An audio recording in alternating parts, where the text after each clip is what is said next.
This car is a demonstration of what happens when you endlessly mod a car. It started out bone stock, and then you put a few things on it here and there, an intake, cut the muffler off, put on some springs, and then you want more. So you start researching how you can custom fit a turbo. Just a little boost is all I want, only 8 PSI. But then you put that on and realize, I need bigger brakes, I need more tire, wait, I think I can make it lighter. And before you know it, 9 years have passed, and you end up with this.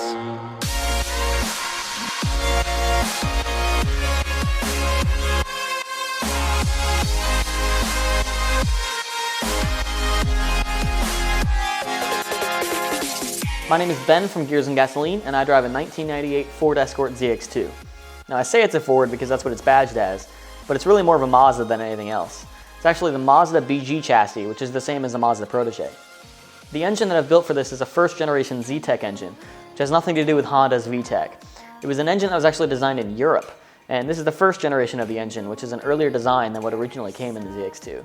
Cosworth actually made a Z-Tech engine for Formula 1 in 1993, which Michael Schumacher used to win his first World Championship title. Now, all of this sounds really cool, right? It sounds like I handpicked this car for all these reasons. But I'll be honest with you, I didn't know any of this before I got the car. It was my first car. It was actually my mom's car before I got it, and I was driving it around in high school. I blew the transmission 2 times, and eventually paid her $200 for the car when it had a blown transmission. So it was just my first car. I didn't have the benefit of choosing the best chassis or engine or drivetrain or anything like that. It was just my first car. And you build what you have, and for me, it was about making what I have better.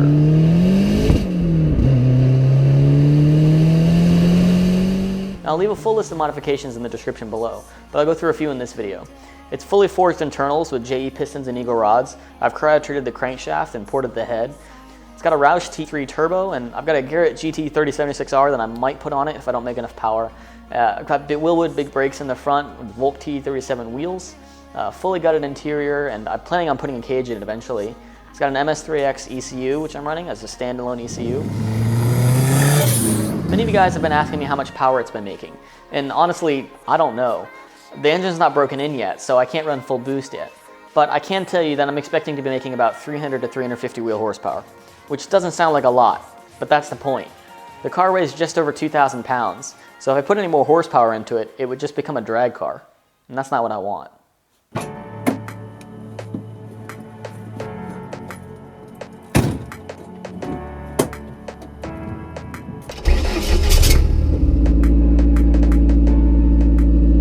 Remember how I said this is an example of what happens when you modify a car too much?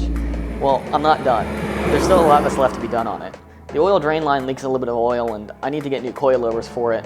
I need to put a roll cage into it, and it needs an alignment, and I need to redo my catch can setup, and there's countless things that I need to do left to this car.